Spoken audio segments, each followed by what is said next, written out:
Sejam todos vocês muito bem-vindos. Hoje vamos falar sobre divisão de treino, que é a mesma coisa que falar para você, é a mesma coisa que dizer para você organização de microciclo de treinamento. Quando eu falo organização, quando eu falo divisão de treino, é organização de microciclo de treinamento. Presta bastante atenção nessa explicaçãozinha, que vai ficar mamute, monstro, que nós vamos fazer o primeiro Haddad on the road dentro da sua academia. Eu não me esqueci, viu? Quando eu falo para você que divisão de treino é organização de microciclo, só para lembrar, o treinamento inteiro é o seu macrociclo de treinamento. E ele é dividido em mesociclos, e os mesociclos são compostos por microciclos. Cada microciclo é formado por X unidades de treinamento. Tudo bem? A preparação de um bodybuilder, a preparação de um classic physique, a preparação de um men's physique, a preparação de uma woman physique, de uma body fitness, de uma wellness, de uma bikini fit, a preparação toda é o macrociclo de treinamento. Ah, mas é dividido em duas fases, Haddad. Tem o off-season e o pré-contest. Aliás, peraí, não, eu tô antigo, né? Eu falo off-season e pré-contest, depois o pessoal fala, pô, Haddad, é bulking e cutting. Não, é off-season e pre-contest. Ambas as partes compõem o macro. O macro no fisiculturismo, tanto masculino, feminino, categorias volumosas, categorias menores, não interessa. O macro inteiro tem off-season e pré-contest. Inventaram um termo de pré-off uma vez. Isso é coisa de bodybuilder gordo, né? O cara tá gordo, aí ele dá uma melhoradinha no físico. Agora eu estou de pré-off. Não, pré-off. Que mano é pré-off? Não existe isso não. Ou você está em off-season, ou seja, fora da temporada, ou você está no pre-contest, em preparação para a competição. Mas vejam, o macrociclo inteiro é a preparação física, do off até o final do pré. Então o macro é dividido em off-season e pre-contest. Agora, o off-season, quando você tenta consertar suas deficiências, às vezes está faltando ali a parte baixa do glúteo, os deltoides não estão saindo, o peitoral ainda está muito rasinho. Isso você conserta no off. Eu vejo as pessoas se matando no pré-contest, eu falo, o que você está fazendo? O que raios você está fazendo? Eu vejo treinadores aqui do Brasil, conceituados, inclusive pessoas de sucesso, rachando o atleta no pré. Eu falo, agora ele tinha que ter rachado lá atrás no off. E aí o pré é um polimento que está sendo feito no físico. Vamos chegar lá. Então, o off é para você retirar esses defeitos, vamos chamar assim, que você viu na outra preparação. O peitoral ficou raso, o posterior de coxa não saiu, a panturrilha foi pequena. Então você usa o off-season para isso. Né? Você ingere mais calorias, calorias magras, por favor, não é para virar uma bola de gordura. Cara, eu falava isso, por favor, no início da década de 2000. Falava, agora você está de off, é lindo. As desgraçadas iam para churrascaria, comia bolo de sobremesa. Não é assim não, é a mesma. Eu digo que o off-season, a parte da dieta fica até mais difícil, porque você come mais do mesmo. Aquela comida ruim do pré-contest, você come mais dela. Né? Você não vai ficar indo para churrascaria. Não, mas churrascaria é proteína, Haddad. Proteína com 10 litros de gordura. Não. Você vai comer comida saudável, comida de atleta, gente, pelo amor de Deus, limpa. Ingerindo mais calorias boas, positivas, gerando um superávit calórico, treinando evidentemente com cargas mais desafiadoras, porque você está comendo melhor. Você consegue pegar mais peso, consegue ousar mais no treino. É porque está tomando mais droga oleosa, né, Haddad? Não, filhão, é porque você está comendo mesmo. As drogas, elas estão o tempo todo presente, né? Esses dias a gente estava fazendo uma live falando sobre os caras acreditarem que estanozolol agride tendão, falar, não é a dieta que está pouca demais, né? Então tá bom. Então, duas fases compõem o seu macrociclo. Posso treinar ombro 3 vezes na semana com o objetivo de melhorar mesmo? Espera aí, Thiago Tonaco.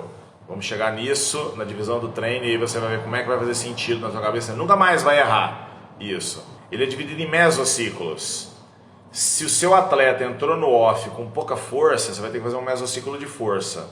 Haddad, mas como é que eu vou saber quanto tempo dura o mesociclo? Ah, criatura. O pré, você já sabe que ele vai durar mais ou menos 20 semanas. Mais ou menos por quê, Haddad? Não, porque pode acontecer do seu atleta engordar e aí você tem que fazer umas 24 semanas. Mas via de regra, umas 20 semanas, um pré-contest fica razoavelmente bem distribuído. Olha aqui, meu querido, se você tem 20 semanas de pré-contest, as outras vão ser o off. Então assim, vamos imaginar que você foi lá e disputou o estadual em julho, você vai disputar mais uma Copa lá no final do ano, então você não vai fazer off-season depois do estadual, você vai se manter na dieta, ingerindo eventualmente mais calorias, e é por isso que eu ensino vocês a fazer carb cycling, para vocês poderem permanecer grandes e secos. E você vai competir mais uma Copa, mais 2 Copas, enfim. Hoje tem gente que faz turismo de campeonato, o cara compete 7 vezes no ano. Vixe, como é que aguenta, né? Como é que aguenta de dinheiro, como é que aguenta de preparação, como é que aguenta a cabeça, mas é isso. E aí terminou o ano. Então, novembro foi o seu último campeonato, por exemplo. Ou então você foi no Mr. Santos, lá em dezembro, alguma coisa assim. E você vai se preparar para competir lá no final de julho. Vai acompanhando. Então, assim, ó, julho, junho, maio e um pedaço de abril já é o seu pré. De dezembro até abril é o seu off. Dezembro, janeiro, fevereiro, março, tudo é off.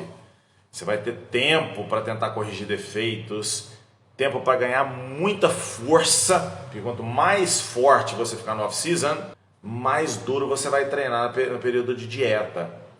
Agora o cara treina franguinho, leve, eu tenho medo de machucar, não gosto dele porque não sabe treinar força. Aí ele não ganha força, quando ele entrar de dieta, o supino dele despenca, o agachamento dele despenca, fica tudo levinho e ele fala pra você, o cortisol está me queimando os músculos. Uma vez eu escutei um cara falar assim, o GH está catabolizando meus músculos. O GH está catabolizando seus músculos, desgraçado. Por isso que eu peço para vocês humildemente, cuidado quando forem falar com a galera da maromba. São admiráveis, de boca fechada. Agora vamos lá. Você fez um mesociclo para ganhar força. Aproximadamente 6 semanas você investiu nesse meso. E agora você vai então, já no meso, você foi colocando também exercícios de hipertrofia violentos. E agora você está na hipertrofia máxima, fazendo um excelente trabalho para ganhar massa muscular. Corrigir as suas deficiências, às vezes um deltoide posterior, vai melhorando então. E aí, começou o seu pré-contest. Você ainda está no mesmo macrociclo. E você vai dividir o seu pré-contest em etapas. Primeiro mês, segundo mês, terceiro mês, quarto mês. O quarto mês é o que você já vai estar no aço. Eu brinco com as pessoas e falo assim, faltando um mês para o campeonato, tem que estar quase pronto já. Se você ficou pequeno demais na dieta, é o mês que você ainda ajusta, ganha ali um volumezinho, corrige. Quando está faltando ali 2 semanas, é só segurar mesmo. Já tem que estar pronto, que já vai começar a desidratação do atleta.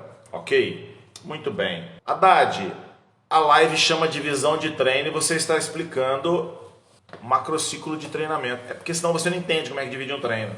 Vamos lá? O indivíduo precisa de volume muscular e eu recomendo sempre, muito forte, que se treine volume, que se treine intensidade no mesmo treino.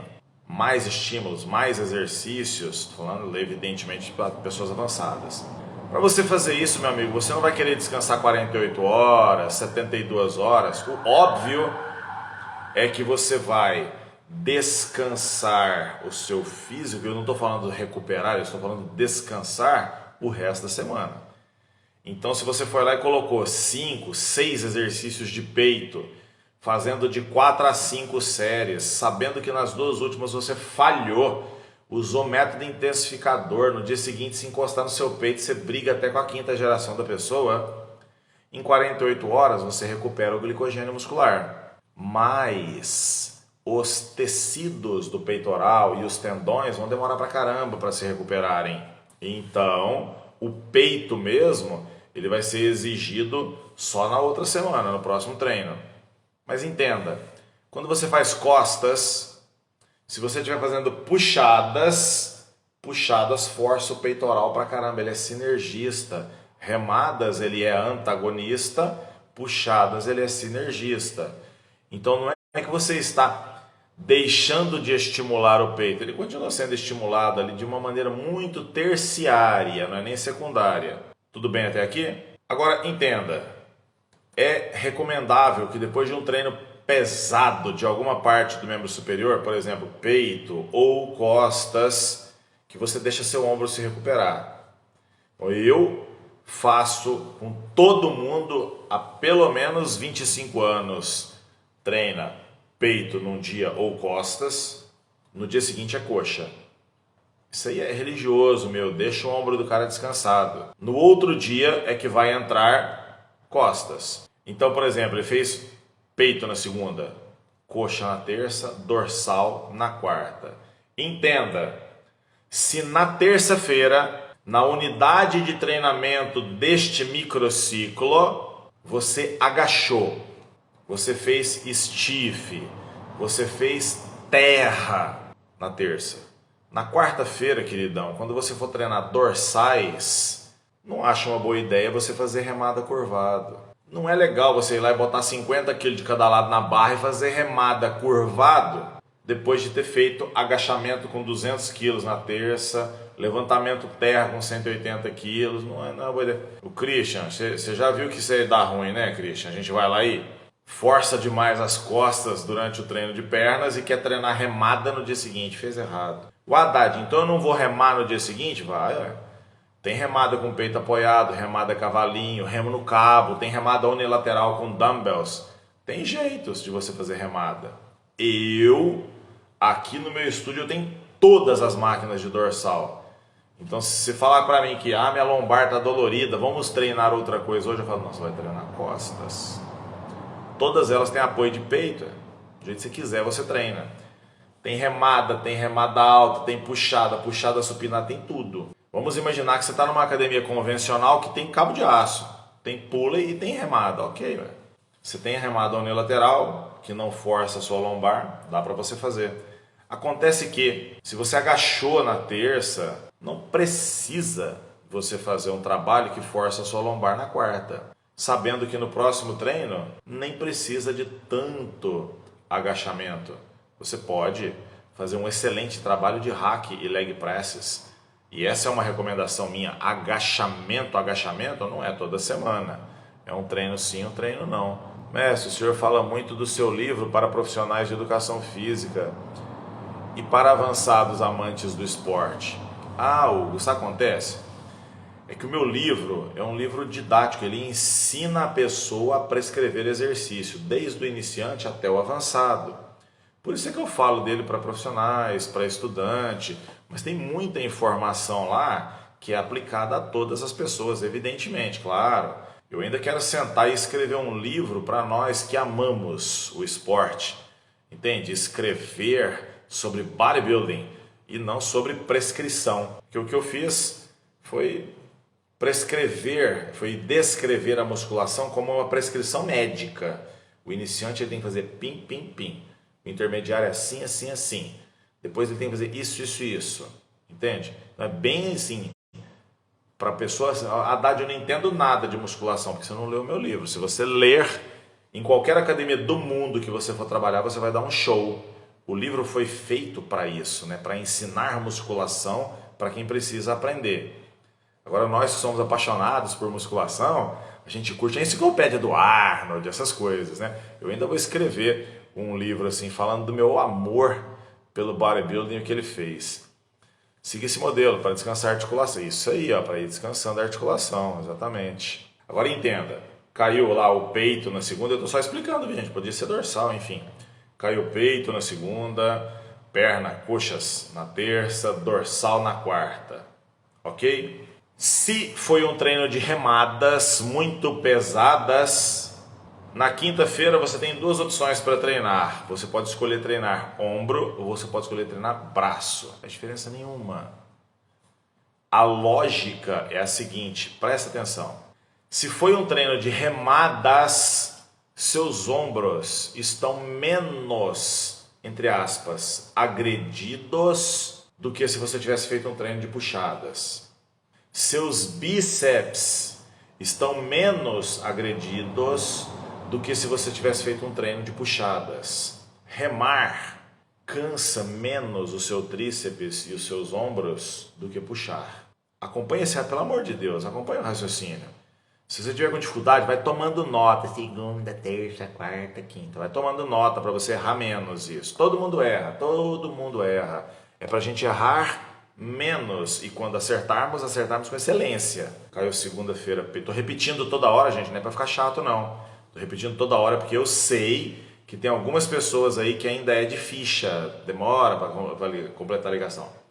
Segunda-feira eu fiz peito, terça eu descansei meu ombro fazendo coxas, quarta entrou o trabalho de dorsal, parou. Se no treino de coxas eu agachei demais e fiz muito stiff, o meu treino de dorsal vai ser um treino de puxadas. Pode ter remada? Pode, querido, pode. Mas é um treino de puxadas, ok? Se o meu treino de coxas foi um treino mais de leg press, mais de hack machines, sem tanta lombar, eu posso fazer remadas à vontade na quarta, ok? Então o treino de terça dita a natureza do meu treino de costas de quarta. Tá entendendo? Entende? Porque aí, Jane, onde você consegue comprar o meu livro? Aqui. Manda para mim no privado que eu passo para você. Se você quiser comprar no Amazon, você tem lá no Amazon para comprar também. Uma bobeirinha mais cara, mas dá certo do mesmo jeito, tá bom? Vamos lá. O treino de coxas, ele ditou a maneira como ia acontecer o treino de dorsais. Se eu agachei e forcei demais a minha lombar, eu vou evitar as remadas, eu vou fazer mais puxadas. Se eu usei mais máquinas, eu vou treinar mais puxadas, porque minhas costas, mais remadas, porque as minhas costas estão bem. Ok? Tá, até aqui foi bom, né? Estamos na quarta-feira ainda. Quinta, se eu treinei dorsais na quarta de puxadas, fiz puxada supinada na hammer, fiz pulley argolas, triângulo, se eu fiz muito trabalho de bíceps nos pulleys, nas puxadas, o meu trabalho de bíceps, ele vai ser um trabalho mais metabólico, mais glicolítico. Eu não vou botar carga bruta no meu bíceps sabendo que ele está detonado de ontem. Vou lá e faço um trabalho, 1 ou 2 exercícios e já foi, tá bom demais. Eu vou me concentrar muito mais no meu tríceps, porque afinal de contas, eu usei o tríceps lá na segunda-feira. Ele está desde terça-feira, entre aspas, descansando, porque o treino de costas também força tríceps. Minha princesa chegou, coisa mais linda, amo você. Já vou te ajudar a fazer jantinha, viu amor? Vocês têm que tratar as esposas de vocês assim também. Sim, entendeu? Que se eu fiz muita puxada, eu vou aliviar um pouco o meu bíceps e vou carregar mais o meu tríceps. Se eu fiz muita remada, dá para fazer um bom trabalho de braço despreocupado, ok? Essa é uma linha de raciocínio. A outra linha de raciocínio que não é diferente dessas, se você fez um treino de costas na quarta-feira com muita puxada, cuidado com os treinos de ombro se você for fazer na quinta, porque o ombro está morrendo, é preferível deixar para sexta, entende? Se você fez um trabalho de remadas, pode escolher. Se você quer fazer o ombro na quinta-feira, se você quer fazer o braço, não faz diferença nenhuma, tudo bem? Nesse ponto, a sinalização no bíceps, no treino de segunda de peito, é válido? Então, acontece que treinar peito não treina bíceps, é como você disse, sinaliza. Né? No indivíduo que está buscando hipertrofia máxima, ele já não tem mais tanta sobrecarga por conta disso, tá bom? Essa semana chegou um aluno para treinar comigo dizendo que treina todos os dias. Ele me disse que o treino dele estaria dividido, o treino de pernas em anterior e posterior. Já fiz isso. Teve uma época que eu precisei fazer isso, porque a hora que eu ia treinar os isquiotibiais, eu estava cansado demais e eu via que não rendia, né? Então eu comecei fazendo 2 treinos no mesmo dia. Fazia perna de manhã e voltava à noite para fazer só os isquiotibiais, só flexora. E minha perna já era gigantesca. Foi quando eu aprendi, eu descobri o stiff na minha vida. Estou falando de 1998, 97, sei lá, uma coisa assim. E aí eu percebi que para fazer o stiff não dava se eu tivesse treinado perna cedo, porque eu não aguentava de noite, não tinha me recuperado absolutamente nada, eu estava morrendo ainda. Uma coisa é deitar na minha mesinha e ficar fazendo flexora lá, umas 6 séries e a perna ficar desse tamanho. A outra coisa é você fazer stiff, e flexor, e passadas, né, um monte de coisa. Então eu preferi fazer em dias bem diferentes. E aí a natureza do treino realmente mudou muito, né? Porque caía quadríceps num dia e o sábado eu ia lá na academia só para fazer posterior de coxas no sábado. Dá certo. Tem gente que precisa disso. Existe uma outra forma de você enxergar o trabalho, que é se o seu aluno frequenta a academia no sábado, que é muito legal. Não que você, como personal trainer, vai dar aula no sábado, né? Porque eu acho que isso aí não cabe mais. Apesar que eu sei que muitos de vocês repõem aulas aí aos sábados. Não deveriam, mas o fazem. Estando o seu aluno disponível para treinar aos sábados, uma estratégia muito interessante é você fazer 3 dias dentro, 1 dia fora. 2 dias dentro, 1 dia fora. Ou seja, segunda, terça, quarta, folga na quinta. Sexta, sábado, folga no domingo, né? Peito, perna, costa, descansa. Braço, ombro, descansa. Hugo, quando eu lesionei meu deltoide, treinava 3 vezes por semana e foi fantástico o grau de hipertrofia que alcancei. A individualidade muda tudo também. Você acha o que tem individualidade? Volta lá em cima no seu texto e você disse: quando eu lesionei meu deltoide.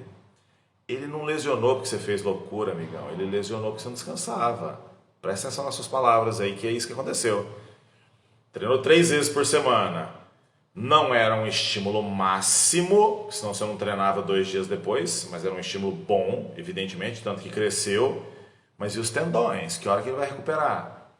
Você podia ter feito isso, Hugo, por exemplo, durante 2 semanas, fazendo assim, 1 semana você ia lá e dava um estímulo só no meio da semana ali, né? Ou então fazia 1 mês e parava. É que quando a gente percebe que o músculo está crescendo, a gente fala: nó, encontrei a veia da hipertrofia, e você salga a mão naquilo ali. Não é assim. Tem que ser planejado. Você tinha 4 meses para corrigir seu ombro. Desses 4 meses você podia ter usado assim, ó, 1 mês eu vou fazer isso, treinar 3 vezes por semana. O próximo eu vou mais de boa, só administrando. No 3º mês eu vou de novo. E a hora que eu estiver quase entrando no pré-contest, eu vou desacelerar um pouco, porque eu vou começar a tirar comida, né? Mas é pensar em termos de periodização, não é uma tarefa fácil, né? Hugo, foi na recuperação da lesão, tive perda de massa por acidente, não no treino. Foi na recuperação da lesão. Tive perda de massa por acidente. Hugo, é tão difícil a gente... Na hora a gente podia até conversar sobre isso. Porque você imagina, eu tenho todos os meus tendões bem comprometidos. Supraespinhoso aqui, bíceps aqui, bursite aqui. Esse tendão do bíceps, os tendões, os ligamentos patelares, inserção de ilho-psoas, lombar. Eu nunca fiz um exercício errado na minha vida. Eu nunca errei um exercício na vida. Eu nunca entrei frio num treino. Nunca. Tudo que eu sei de periodização, foi porque eu estudei a teoria como um alucinado e não tive o entendimento. O Espírito Santo, ele não me deu, cara, o entendimento de, através da teoria, entender o bodybuilding. E todo mundo que fala de bodybuilding fala muita coisa errada e não consegue colocar ciência dentro do bodybuilding, nem os caras que são doutores. A hora que você olha, eles estão falando de um assunto desse tamanhozinho. Periodizar mesmo, visualizar o treino, ninguém tinha feito. Eu fui me estourando e a minha maior revolta era falar assim: cara, como que eu posso inflamar se eu faço tudo certo? Como é que é isso? Qual é a explicação disso? Não tem a menor lógica um negócio desse. Eu era um cara revoltado. Você olhava pra mim e falava assim: pô, esse cara aí tem problema, cara, é um bicho nervoso. Mas eu era profundamente irritado, porque eu sentia dor o dia todo e não tinha como isso acontecer comigo. Eu via cada gorila, cada macaco treinando errado dentro da academia. E eu fazia tudo perfeito. Não tinha o descanso apropriado. Percebe? Então assim, estimular o músculo mais vezes por semana causa hipertrofia? Isso é fato. O primeiro artigo que falou disso deve ter pelo menos uns 12 anos, né? A gente está em 2022. O primeiro artigo que falou disso, né? Tem um amigo meu que o mestrado dele foi nisso. Treinava todo santo dia o grupo de pessoas lá, eles hipertrofiaram mais. O problema é que distribuir isso aí no macrociclo perde o sentido. Porque você falou, aí a recuperação acontece que horas? Se fosse um treino feminino, Gui Baratella, na divisão de um treino ABC 2 vezes, o descanso de um dia é apropriado para evitar lesões? Gui, deixa eu explicar um negócio para você, irmão. O treino ABC, ele é excelente.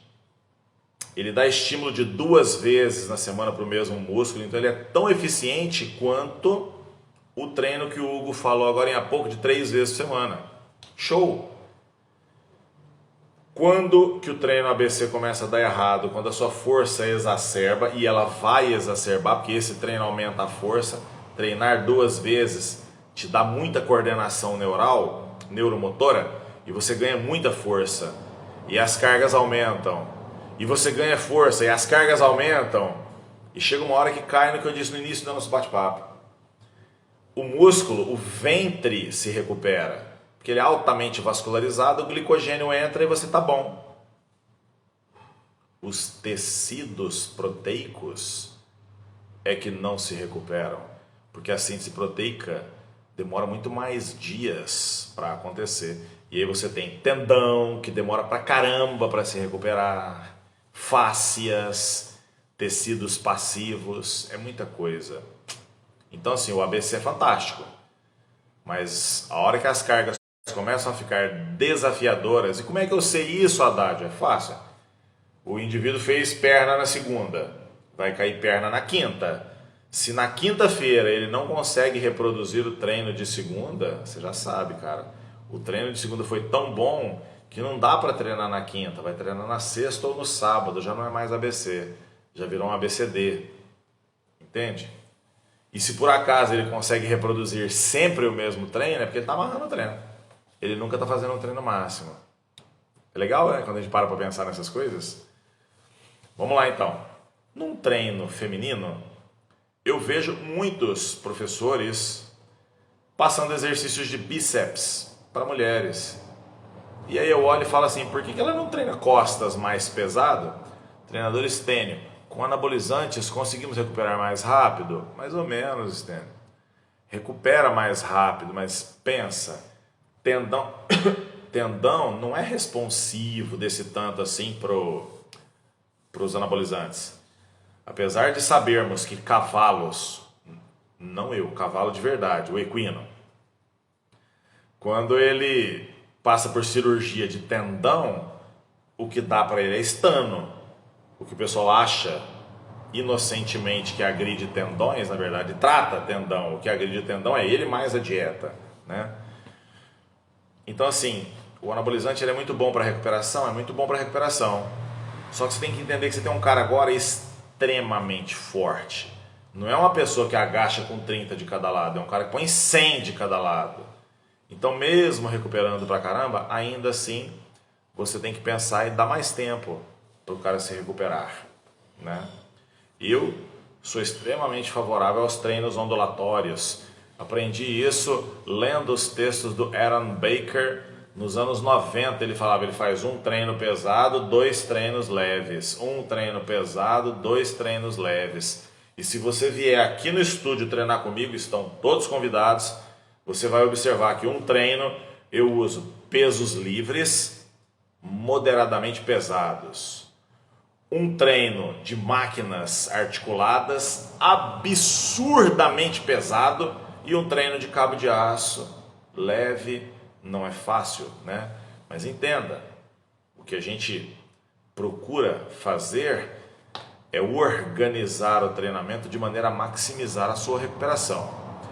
No treino de mulher, eu vejo pessoas passando para mulheres um monte de supino reto, um monte de exercício, por exemplo, para peito, E eu olho e falo assim, por que ele está tão preocupado com o peito da moça?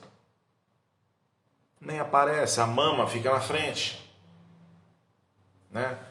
Dava para fazer ali um flying num banco de 30 graus, que já ia trabalhar bem a região, tanto da parte clavicular quanto a externa costal. E um crucifixo, um crossover, para dar uma melhorada nessa lateral aqui, dar um aspecto mais atlético assim para ela. Agora, costas de mulher tem que treinar todo jeito.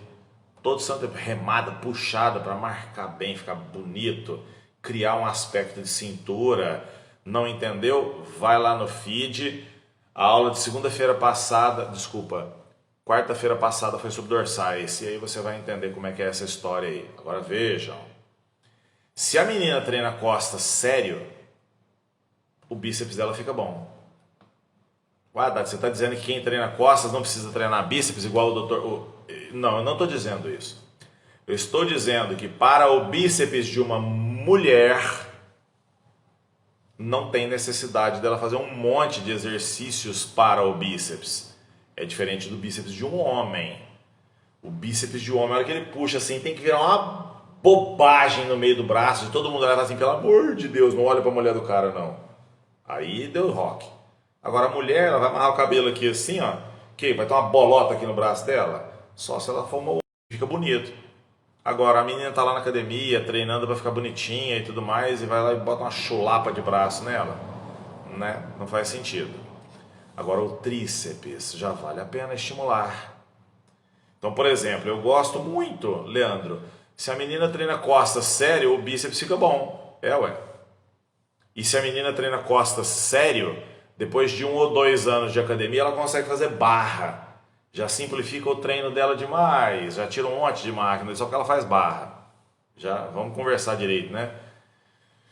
Agora, por exemplo, eu adoro máquinas de peito, principalmente o supino sentado, porque eu pego a menina e coloco ela segurando o supino assim, ó.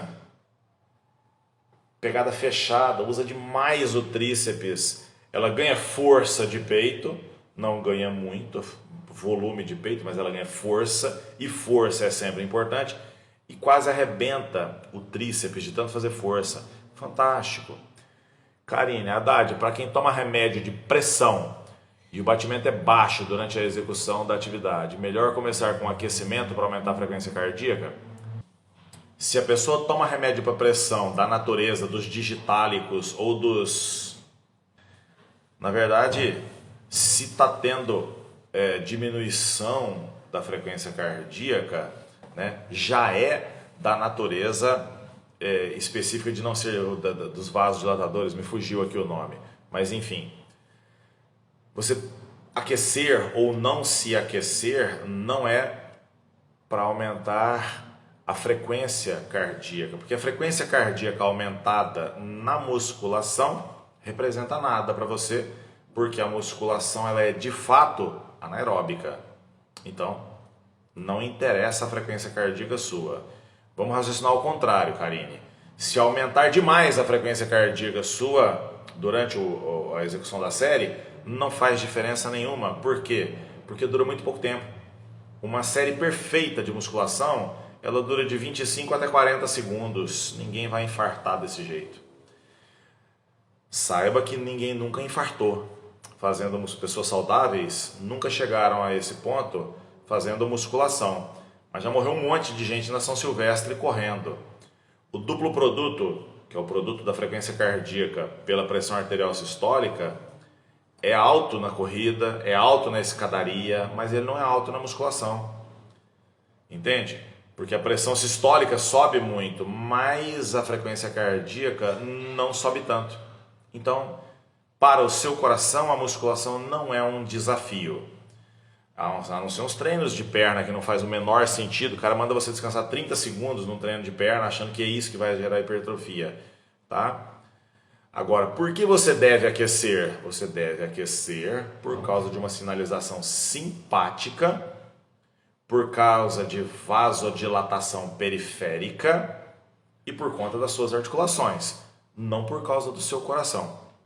Eu, Júnior, aprendi demais com os e-books de quadríceps e peitoral. Ô, cara, obrigado por você me dar esse feedback. Se vocês soubessem o tanto de concentração de atenção, de reflexão e de cuidado que eu tive para escrever, para selecionar as imagens. Aí eu tenho um vício, eu faço tudo com muito capricho, assim, depois quando eu preciso reler, me dá preguiça. Eu cansei daquilo ali. Mas aí minha esposa leu, o Niquinho leu, ela fez correções, ele fez correções. Depois que todo mundo tinha feito correções, voltou para minha mão, aí eu corrigi e eles recorrigiram de novo para enviar o material para vocês com a menor quantidade de erro possível. E eu estou fazendo de costas, mas eu estou fazendo isso aqui, ó, para fazer um trabalho de costas espetacular e entregar em mãos assim para vocês errarem muito pouco num treino de costas, né? Ah, Karine, eu lembrei, a categoria do fármaco que essa pessoa que você conhece usa é o beta-bloqueador. Eu tô conversando aqui, tô assim, gente, eu não vou lembrar o nome da classe de medicamentos. Fiz farmacologia no meu segundo período de nutrição, não pode ter esquecido, né? Bom, no físico de uma mulher, eu recomendo fortemente que vocês não treinem as pernas das mulheres como treino de homens, né? Tem um pessoal de um pensamento muito raso aqui no Brasil que afirma para vocês que se você fez agachamento, o glúteo hipertrofia. Gente, isso é uma inocência. Que isso? Eu sempre dou o mesmo exemplo, é só você olhar o Tom Platz. O cara agachava pra caramba, nunca teve glúteo, jamais. Aquilo ali era uma... Se eu falar que era uma aspirina branquinha, assim, com um risquinho no meio, redondinha, eu vou estar ofendendo as aspirinas, né? Porque a aspirina, aquilo era só uma gilete encostada ali na anca dele, assim, não tinha nada ali. Seu e-book de quadríceps até hoje, não achei nenhum aluno que aguentou até o fim. Não faz isso com seus alunos, tadinho, Jorge. Você quebra o povo no meio. Nossa. Gente, agachar é um exercício de membros inferiores só. Aí o exercício que que acontece da hipertrofia eletromiografítica para que essa conversa fiada. Imagina. Eu agachava pesado. Todo treino meu era 240 quilos, 13 repetições, e aquela gritaria e a barra entortando nas costas. O dia que eu caí, que faltava um mês para um campeonato, eu tinha comido 8 claras, fui para academia, não tinha jantado, eu tinha comido na janta 20 claras, e eu entrei debaixo da barra e falei assim, é nóis, padrinho. E fui lá e comecei a fazer aquele agachamento e o spot não tinha a maldade de perceber a falha. Eu fui descendo, eu passei isso aqui, ó, do ponto, e ele assim, bora Dordão, bora pra onde, cara? Só se eu fosse pro inferno. A barra estava na inércia da descida, eu precisava que alguém fizesse a inércia da subida na barra. Eu estava exatamente na estática e a barra forçando para baixo, e eu falava, como é que eu vou romper? Se eu tirasse o ar do pulmão para falar assim, dá um leve, eu desmontava. Qualquer sinal que eu fizesse ali, o peso ia me para frente. Eu só consegui falar assim, ó, sai, e soltei a barra e deixei a barra descer. E ele, muito esperto, se jogou embaixo da barra, porque ia quebrar o fêmur dele, né? Aquele peso batendo nele e estourar ele no meio. Mas entenda, eu não me lembro de ter entrado debaixo de uma barra de agachamento de brincadeira. Eu faço isso hoje, que eu vou lá e ponho 40 de cada lado, morrendo de medo de machucar minhas costas, que são muito machucadas. E não machuquei treinando, foi numa outra situação onde eu conto. A grande sinalização hipertrófica que eu percebia nas minhas coxas, e era um quadríceps realmente muito expressivo, certamente era em função dos meus leg presses. O agachamento era muito importante? Sim, né? Eram 6 séries de agacho, 2 de aquecimento, 2 intermediárias, uma muito pesada e uma que era a finalização de tudo. Mas os leg presses eram séries infinitas, pesadíssimas, e depois ia para a cadeira extensora. Então assim, parem de achar que porque a menina agacha, ela ficou completa. Avaliem esteticamente. Se ela já é bundudinha, você não tem que ficar se preocupando muito. Mas olha o percentual de gordura da pessoa. Entende? Tem menina, cara, que você vai falar assim, nossa, que bunda bonita. Não é bunda, cara. Não existe glúteo redondo, pelo amor de Deus. Glúteo não é redondo, cara. O glúteo, ele é quadrado com formato de gota. Aquilo que você está vendo é gordura. Precisa hipertrofiar. Então não adianta olhar o bumbum, olha no posterior de coxas. Se o posterior de coxa dela for reto, que nem uma antena de prédio, pode treinar. E eu vou te dar uma sugestão. Nesse caso, respondendo a pergunta anteriormente feita, divida o treino. Essa coxa é bom se você divida. Faz o trabalho de isquiotibiais na segunda-feira, joga o trabalho de coxas completo lá na sexta-feira. Se for viável, dê um pequeno, leve estímulo lá no meio da semana com exercícios isolados, pode ser no cabo, pode ser na caneleira, enfim. Mas é preciso que você aí sim individualize o trabalho para que haja estímulo hipertrófico. Pô, Haddad, a menina vai treinar perna 2 vezes na semana? Vai, sem problemas. Talvez um terceiro estímulo ainda seja bem-vindo. Talvez eu tinha que estar lá olhando para falar para você, pode entrar o terceiro treino. Os meus mentorados,